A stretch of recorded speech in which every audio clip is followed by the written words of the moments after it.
करता हूं, स्वागत करता हूं माननीय राष्ट्रीय अध्यक्ष जी का। आप सब भी माननीय राष्ट्रीय अध्यक्ष जी का अभिनंदन स्वागत करें।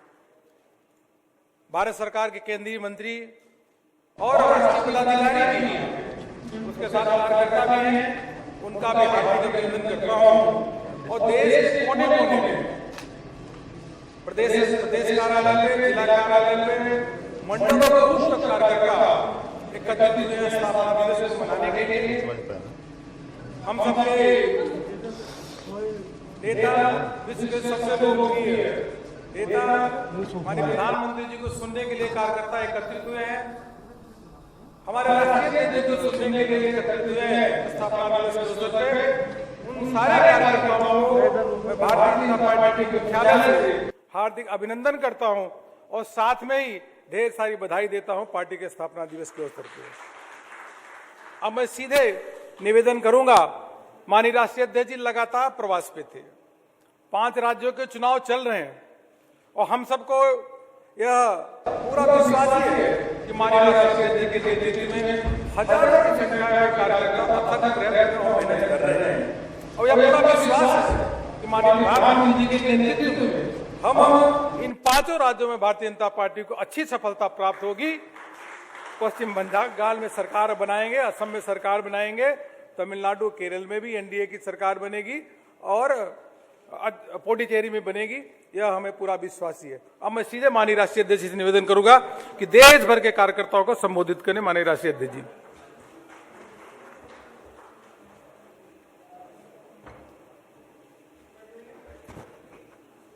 आज के स्थापना दिवस पर उपस्थित हमारे केंद्रीय मंत्री, राष्ट्रीय पदाधिकारी और देश भर के इस कार्यक्रम में जुटे हुए भारतीय जनता पार्टी के करोड़ों कार्यकर्ता, आज सबसे पहले तो मैं आपको स्थापना दिवस पर अपनी ओर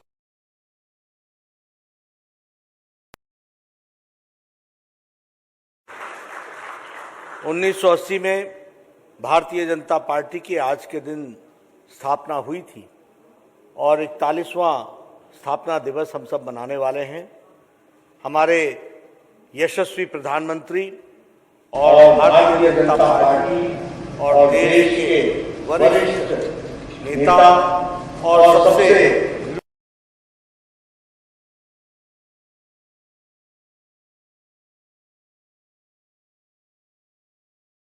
हम सबको मार्गदर्शन भी करेंगे और उनका हमको मार्गदर्शन प्राप्त होगा।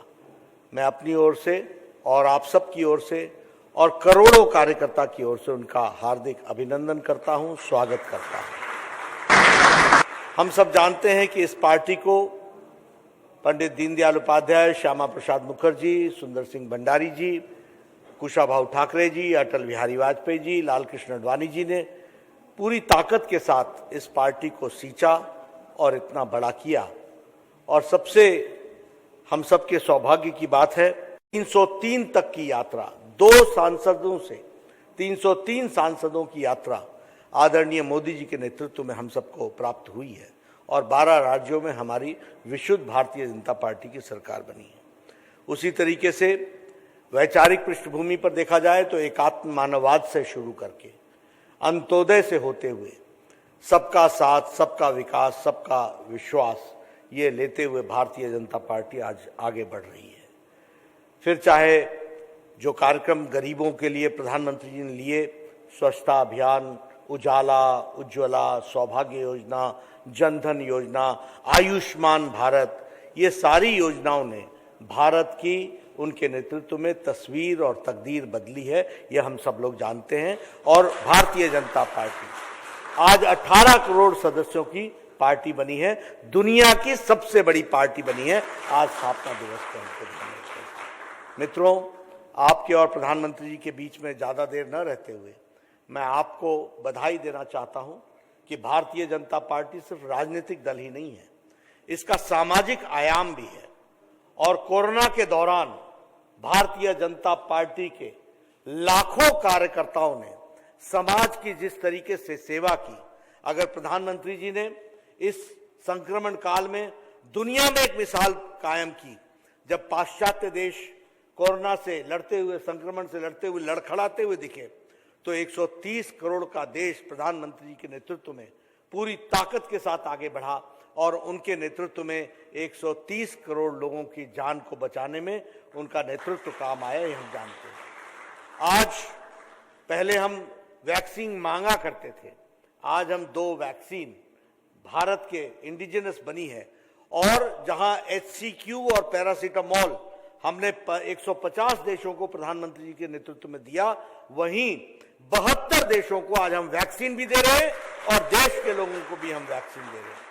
तो मित्रों, प्रधानमंत्री जी के नेतृत्व में एक गौरवशाली भारत आगे बढ़ रहा है, एक गौरव के साथ भारत बढ़ रहा है, दुनिया में अपना नाम स्थापित कर रहा है और प्रधानमंत्री जी की शख्सियत ने दुनिया में अपना स्थान और नाम स्थापित किया है। ऐसे भारतीय जनता पार्टी के लिए गौरव का समय भी है और ऐसा नेतृत्व आज हमको उनका मार्गदर्शन प्राप्त होगा। मैं आप सब की तरफ से, करोड़ों लोगों की तरफ से उनका अभिनंदन भी करता हूं और उनके मार्गदर्शन पर हम सब लोग अक्षरशः चलेंगे और 5 राज्यों में आज जो चुनाव भी हो रहे हैं उसमें भी जनता का आशीर्वाद हम सबको मिलेगा। इन्हीं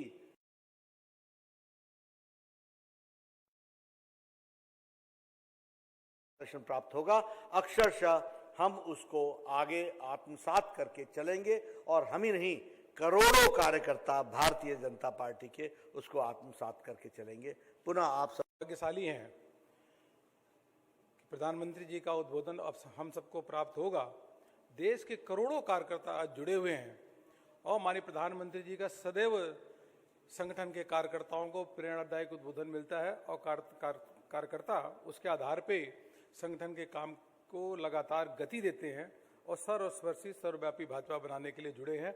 अब मैं माननीय प्रधानमंत्री जी का उद्बोधन देश भर के कार्यकर्ताओं को मिलेगा, ऐसा निवेदन करता हूं।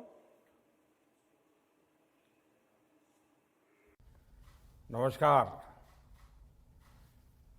भाजपा के राष्ट्रीय अध्यक्ष आदरणीय श्री जेपी नड्डा जी और विशाल भाजपा परिवार के सभी सदस्य, आप सभी को भारतीय जनता पार्टी के स्थापना दिवस की बहुत बहुत बधाई। पार्टी की इस गौरवशाली यात्रा के आज 41 साल पूरे हो रहे हैं। ये 41 वर्ष इस बात के साक्षी हैं कि सेवा और समर्पण के साथ कोई पार्टी कैसे काम करती है। ये 41 वर्ष इस बात के साक्षी है कि सामान्य कार्यकर्ता का तप और त्याग किसी भी दल को कहां से कहां पहुंचा सकता है। देश का शायद ही कोई राज्य होगा, कोई जिला होगा जहां पार्टी के लिए 2-2, 3-3 पीढ़ियां न खप गई हो। मैं इस अवसर पर जनसंघ से लेकर के भारतीय जनता पार्टी तक राष्ट्र सेवा के इस यज्ञ में अपना योगदान देने वाले हर व्यक्ति को आदरपूर्वक नमन करता हूं। डॉक्टर श्यामा प्रसाद मुखर्जी, पंडित दीनदयाल उपाध्याय जी, अटल बिहारी वाजपेयी जी, कुशाभाऊ ठाकरे जी, राजमाता सिंधिया जी, ऐसे अनगिनत महान व्यक्तित्वों को बीजेपी के प्रत्येक कार्यकर्ता की तरफ से मैं आदरपूर्वक श्रद्धांजलि देता हूं, श्रद्धा सुमन अर्पित करता हूं। पार्टी को आकार देने वाले, पार्टी को विस्तार देने वाले हमारे आदरणीय अडवाणी जी, आदरणीय मुरली मनोहर जोशी जी जैसे अनेकों वरिष्ठों का आशीर्वाद भी हमें लगातार मिलता रहा है। पार्टी को अपना जीवन समर्पित करने वाले ऐसे हर वरिष्ठ जन को भी मैं प्रणाम करता हूं। साथियों, भारतीय जनता पार्टी के लिए हमेशा ये मंत्र रहा है कि व्यक्ति से बड़ा दल और दल से बड़ा देश। ये परंपरा डॉक्टर श्यामा प्रसाद मुखर्जी से लेकर आज तक अनवरत चली आ रही है। डॉक्टर श्यामा प्रसाद मुखर्जी के बलिदान की शक्ति है कि हम वो स्वप्न पूरा कर पाए। आर्टिकल 370 हटाकर कश्मीर को संवैधानिक अधिकार दे पाए। हम सभी ने देखा है कि कैसे अटल जी ने एक वोट से सरकार गिरना स्वीकार कर लिया, लेकिन पार्टी के आदर्शों से समझौता नहीं किया। आपातकाल में लोकतंत्र की रक्षा के लिए हमारे कार्यकर्ताओं ने कैसे कैसे कष्ट सहे।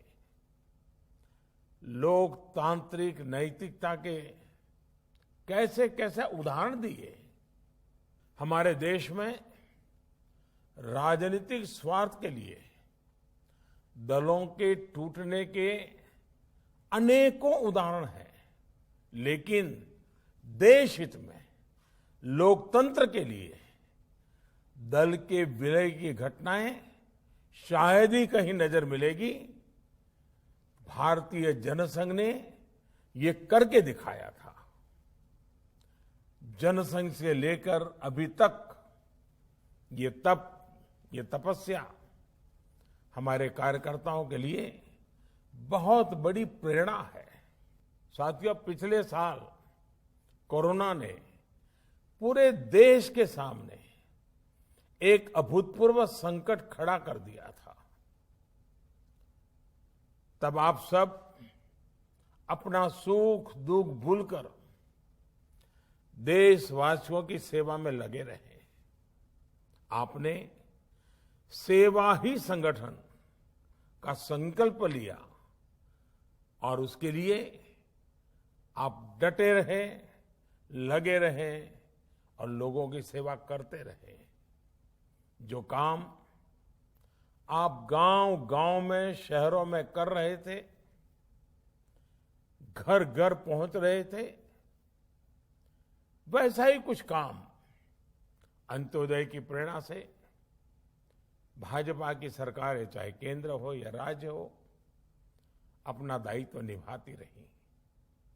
गरीब कल्याण योजना से लेकर वंदे भारत मिशन तक हमारे सेवा भाव को देश ने महसूस किया है। यही नहीं, इसी संकट काल में देश ने नए भारत का खाका खींचा और आत्मनिर्भर भारत अभियान शुरू किया।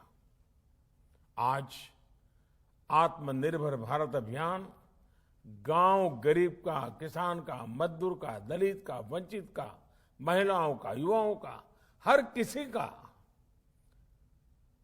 स्वयं का एक प्रकार से अभियान बन गया है। आज भाजपा से गांव गरीब का जुड़ाव इसलिए बढ़ रहा है क्योंकि आज वो पहली बार अंत्योदय को साकार होते देख रहा है।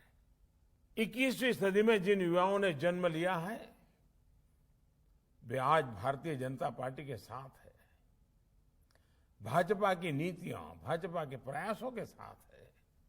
साथियों, गांधी जी कहते थे कि निर्णय और योजनाएं वो हों जो समाज की आखिरी पंक्ति में खड़े व्यक्ति तक लाभ पहुंचाए। गांधी जी की उसी मूल भावना को चरितार्थ करने के लिए हमने अथक प्रयास किया है।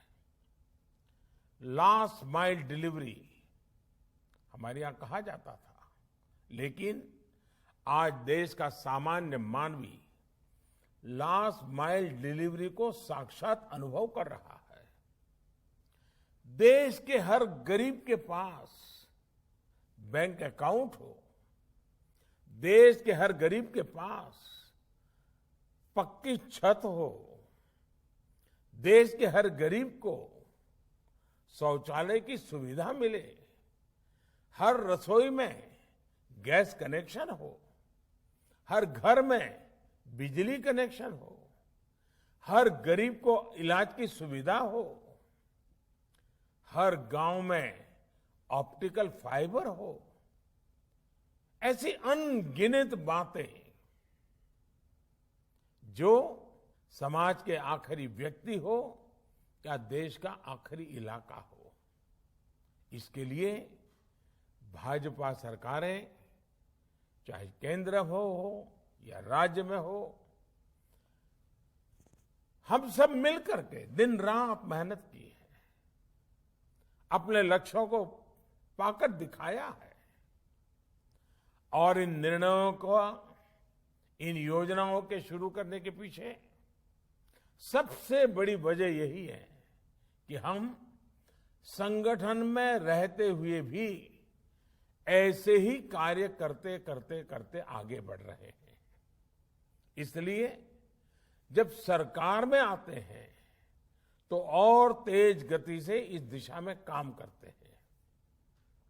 हमारी कार्यशैली है, हम किसी से कुछ भी छीनते नहीं हैं और छीने बिना भी दूसरे के हक या उसे मिले, इसमें जागरूक प्रयास करते हैं। हम हर व्यक्ति तक पहुंचते हैं, उसकी आवश्यकता पर पूरी संवेदनशीलता से काम करते हैं। साथियों, हमारे देश में 80% से ज्यादा छोटे किसान हैं। इन किसानों की संख्या 10 करोड़ से भी अधिक है। पहले जो सरकारें रहीं, उनकी प्राथमिकताओं में ये छोटे किसान, इन छोटे किसानों की जरूरतें ये कभी नहीं रही। लेकिन बीते वर्षों में हमारी सरकार की कृषि से जुड़ी हर योजना के केंद्र में छोटे किसान रहे। चाहे नए कृषि कानून हो, पीएम किसान सम्मान निधि हो, किसान उत्पाद संगठन की व्यवस्था हो, फसल बीमा योजना में सुधार करना हो, प्राकृतिक आपदा के समय किसानों को ज्यादा मुआवजा सुनिश्चित करना हो, हर खेत को पानी की योजना हो, या फिर यूरिया की नीम कोटिंग, ऐसे हर निर्णय का सबसे बड़ा लाभ देश के छोटे किसानों को हुआ है। साथियों, बीते वर्षों में हमारी सरकार के हर काम में, हर योजना में महिलाओं को प्राथमिकता दी गई है। चाहे 3 तलाक के खिलाफ कानून हो, गर्भवती महिलाओं को 26 सप्ताह की छुट्टी हो, घर की रजिस्ट्री में महिलाओं को प्राथमिकता देने की बात हो, स्वच्छ भारत मिशन हो, उज्ज्वला योजना हो, मुद्रा योजना के तहत बिना गारंटी ऋण देना हो, रेहड़ी पटरी वालों के लिए पीएम स्वनिधि योजना हो, सभी का लाभ प्रमुख रूप से हमारे देश की महिलाओं को, माताओं को, बहनों को मिला है। साथियों, हमारे देश में सरकारों का मूल्यांकन,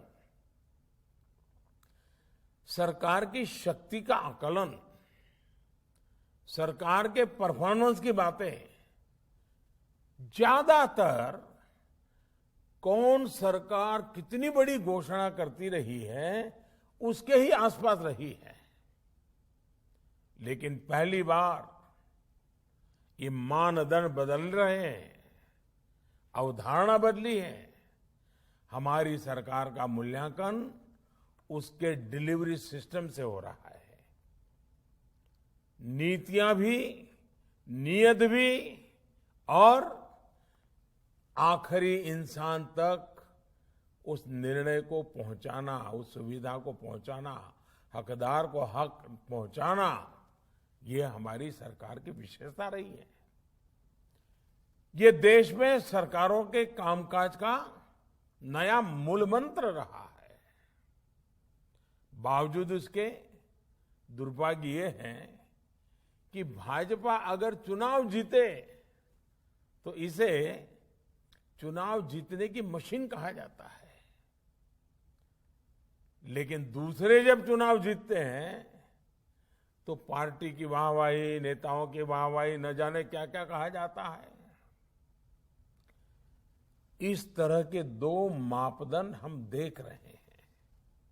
जो लोग कहते हैं कि बीजेपी चुनाव जीतने की मशीन है, वो एक प्रकार से भारत के लोकतंत्र की जो परिपक्वता है उसको समझ ही नहीं पाते। वो भारत के नागरिकों की जो सूझबूझ है उसका आकलन ही नहीं कर पाते हैं। वो उनके समझ के परे हैं। वो भारत के नागरिकों की आशा, अपेक्षाएं और उनके सपनों उसे कभी भी समझ नहीं पाते हैं।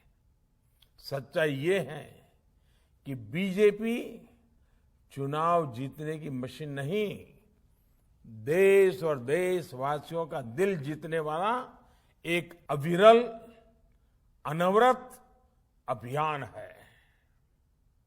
हम 5 साल तक ईमानदारी से जनता की सेवा करते हैं। सरकार में हो तब, सरकार में न हो तब, हर परिस्थिति में हम जनता से जुड़े रहते हैं, जनता के लिए जीते रहते हैं। और सच्चाई ये है कि हम कभी गर्व नहीं करते कि हमारा दल जीता। हम हमेशा इस बात का गर्व करते हैं कि देश के लोगों ने हमें जिताया।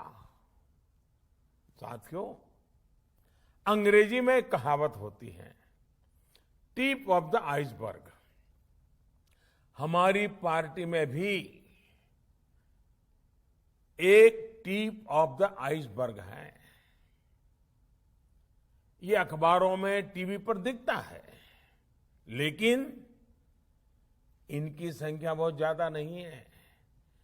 लेकिन एक बहुत बड़ी संख्या जो नजर नहीं आती है, भाजपा के उन कार्यकर्ताओं की है जो आमतौर पर दिखाई नहीं देती हैं, लेकिन वो जमीन पर रह करके काम करती है। ये भाजपा को ताकत देते हैं, जनता के बीच काम करते हुए संगठन की शक्ति को और बढ़ाते हैं। अपने जीवन से, अपने आचरण से, अपने प्रयासों से वो जनता का दिल जीतने का काम अविरत करते रहते हैं। इन्हीं के प्रयासों से आज भाजपा दुनिया की सबसे बड़ी पार्टी है। आज आम जनमानस ने ये महसूस करता है कि भाजपा सरकार का मतलब है राष्ट्र निर्माण के लिए सही नीति, साफ नियत और सटीक निर्णय। भाजपा आने का मतलब है राष्ट्र प्रथम, नेशन फर्स्ट। भाजपा आने का मतलब है देश हित से समझौता नहीं, देश की सुरक्षा सर्वोपरि। भाजपा आने का मतलब है वंशवाद, परिवारवाद की राजनीति से मुक्ति। भाजपा आने का मतलब है योग्यता को अवसर। भाजपा आने का मतलब है पारदर्शिता, गुड गवर्नेंस।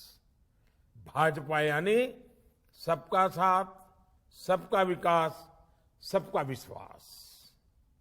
आज भाजपा भारत की विविधता की, अनेकता में एकता की प्रतीक बन गई है। हम हर क्षेत्र, हर भाषा, हर संप्रदाय और हर देशवासी को जोड़कर आगे बढ़ रहे हैं। आज भाजपा से गरीब भी जुड़ा है, मध्यम वर्ग भी हमारे साथ है। हम शहर में भी हैं और गांव में भी है।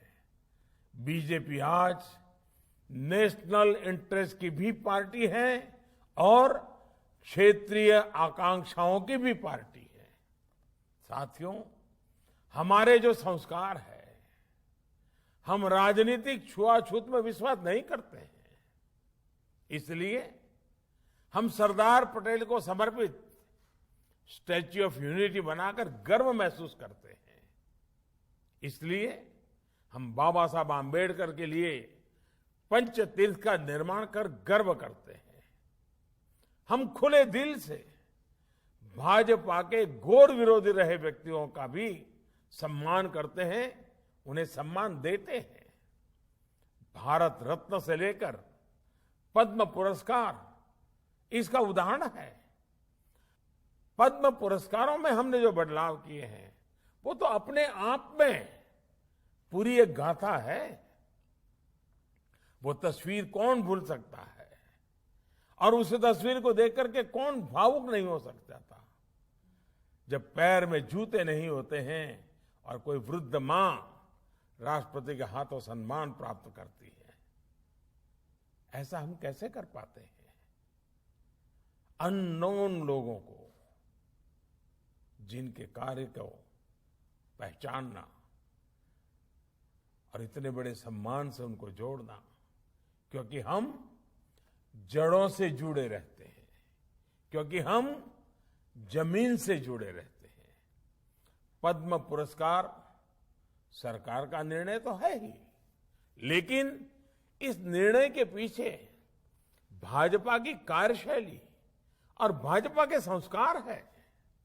साथियों, ये भाजपा ही है जहां कार्यकर्ता अपना तन मन धन देकर पार्टी की सेवा करते हैं। सैकड़ों कार्यकर्ता पार्टी के लिए अपना बलिदान दे चुके हैं। सैकड़ों कार्यकर्ताओं को मौत के घाट उतार दिया गया है। केरल और पश्चिम बंगाल जैसे राज्यों में हमारे कार्यकर्ताओं को धमकियां दी जाती हैं, उन पर हमले होते हैं, उनके परिवार पर हमले होते हैं, लेकिन देश के लिए जीना मरना, एक विचारधारा को लेकर के अड़े रहना, डटे रहना, यही तो भारतीय जनता पार्टी के कार्यकर्ता की विशेषता है। वहीं दूसरी तरफ वंशवाद और परिवारवाद का हश्र भी 21वीं सदी का भारत देख रहा है। स्थानीय आकांक्षाओं के सहारे जो स्थानीय पार्टियां खड़ी हुई, बाद में वो भी एक परिवार की, एक दो लोगों की पार्टियां बनकर रह गई। नतीजा आज सामने है। ऐसी पार्टियों ने जो नकली सेकुलरिज्म का नकाब पहन रखा था, वो भी उतरना शुरू हो गया है।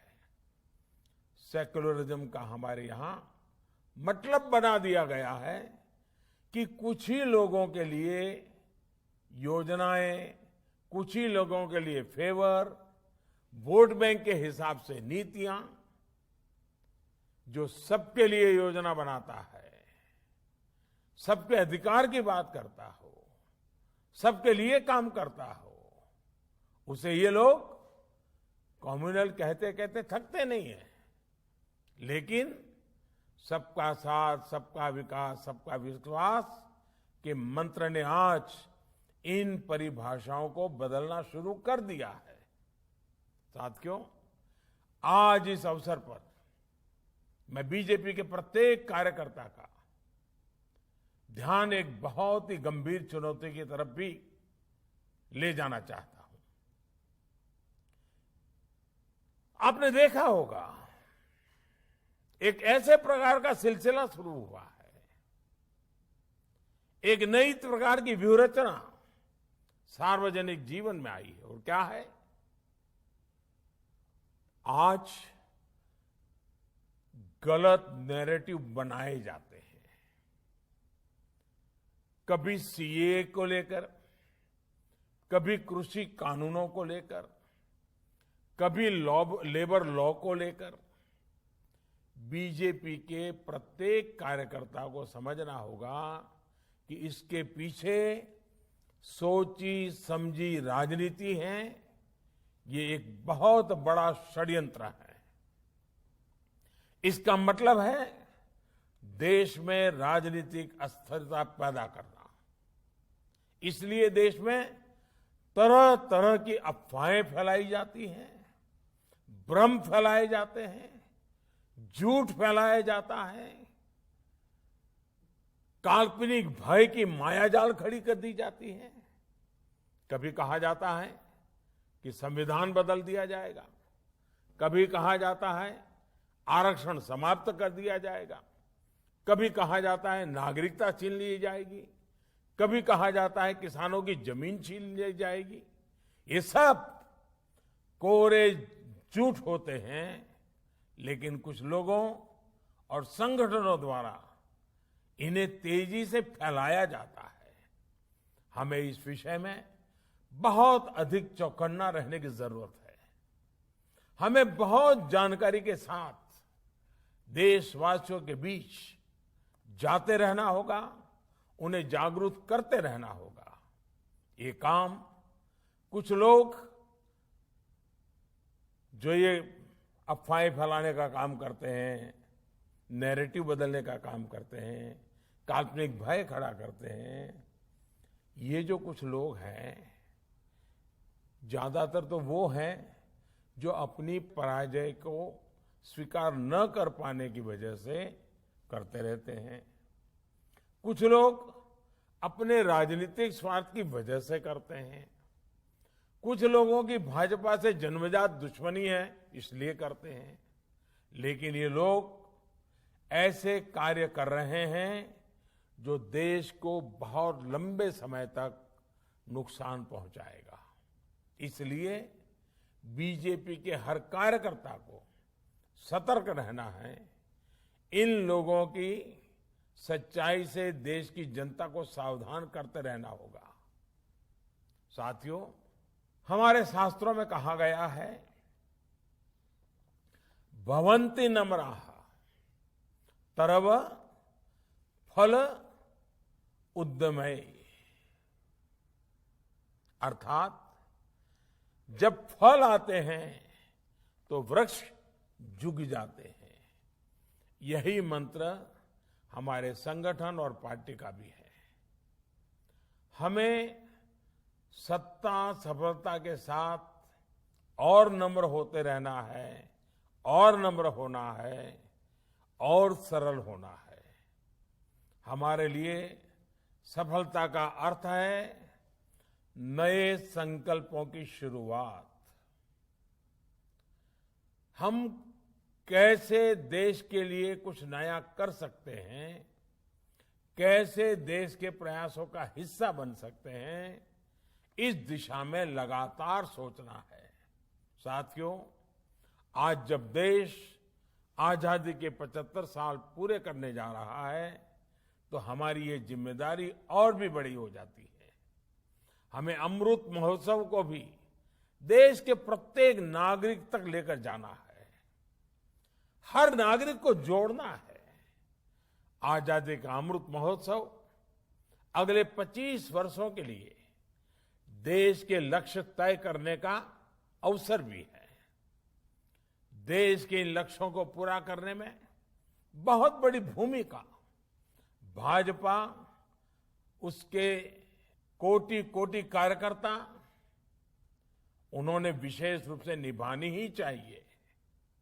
इसलिए हमें भी अपने अगले 25 वर्षों के लिए लक्ष्य निर्धारित करने हैं, व्यक्तिगत भी और पार्टी की इकाई के लिए भी।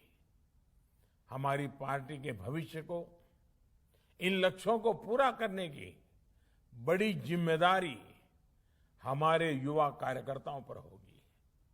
साथियों, भारत का जन जन और देश का कण कण हमारे लिए पवित्र है।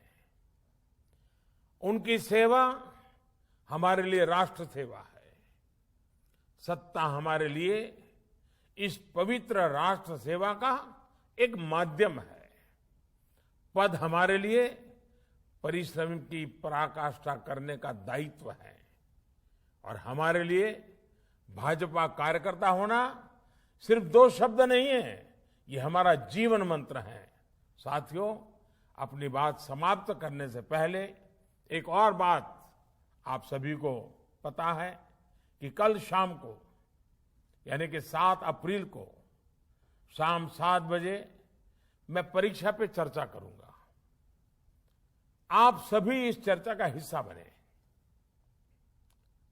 याद रखिए, 7 अप्रैल शाम 7 बजे।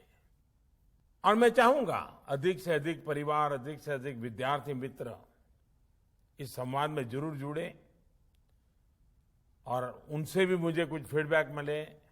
आप भी अपने सुझाव भेजिए ताकि ये परीक्षा पे चर्चा और समृद्ध होती रहे, हमारी नई पीढ़ी को ये बातें कुछ काम आती रहें, उसमें मुझे आपकी मदद मिल जाएगी। साथियों, आप सभी स्वस्थ रहें, प्रसन्न रहें, इसी तरह देश सेवा करते रहें, इसी विश्वास, इसी शुभकामना के साथ फिर एक बार आज भारतीय जनता पार्टी के स्थापना दिवस पर बहुत बहुत शुभकामनाएं देते हुए आप सबको बहुत बहुत धन्यवाद देता हूं।